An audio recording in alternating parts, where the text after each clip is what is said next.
Hello mga kalog! For today's video, subukan po natin gumawa ng long form videos. Ito nga po pala, at magluluto po tayo ng tulingan. Ginataang tulingan, bali papaksiw muna natin siya. Lulutuin muna natin siya sa suka.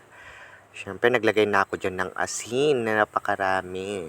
Hindi naman siya sobrang dami, kundi tamang-tama lang. At sinunod ka na rin ng suka. Pagkatapos niyan, sisindihan na natin ang apoy at lutuin lang natin hanggang sa kumulo o hanggang maigang kanyang suka.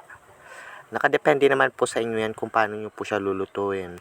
At habang hinihintay natin kumulo, igagayak na rin natin ang ating pechay Tagalog. Mas maraming pechay, mas masarap.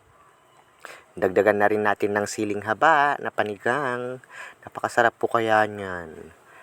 Yan, himay-himayin lang natin.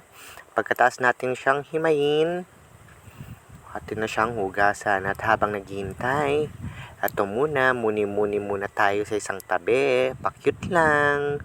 Siyempre, may filter pa rin yan. Ano ba?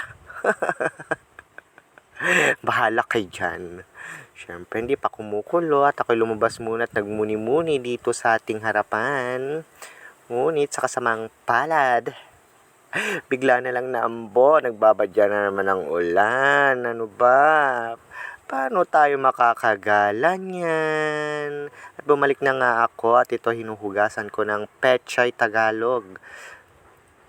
Hugasan lang natin tong maigi. Siyempre hindi ko na ipapakita yung buong proseso. Alam nyo na yun, matanda na kayo, no?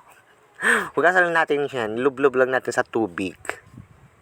Ganyan-ganyanin lang natin. Hanggang sa mahugasan natin ng maigi. At sisilipin natin, ayan, naiga natin, pwede natin ilagay ang pechay Tagalog sa ating pinaksiw na tulingan. At sasabay na rin natin ng siling panigang o yung siling haba. Depende sa inyo kung anong tawag nyo sa siling ito. Siyempre, hindi mawawala pag sinabing ginataan, hindi mawawala ang gata. So, ilalagay na rin natin ang gata. Pinapiga na po namin yan sa palengke. At unang piga lamang po iyan. Wala na pong pangalawang piga. At hihintayin na lang natin na maluto. At syempre, pag naluto na, ano pa bang hinihintay ninyo? Kainan na! O diba, napakasimple lang.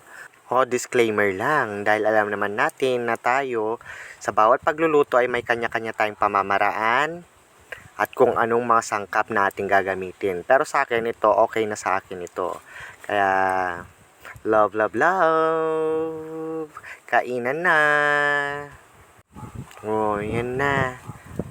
Takpan lang natin at hintayin na natin maluto at pwede na tayong kumain. Ano pang hinihintay ninyo? Kunin nyo yung mabahaw. Sabayan nyo na akong kumain. Napakasarap nating ginataang tulingan na may pechay at siling haba. Sarap. Ah, di ba?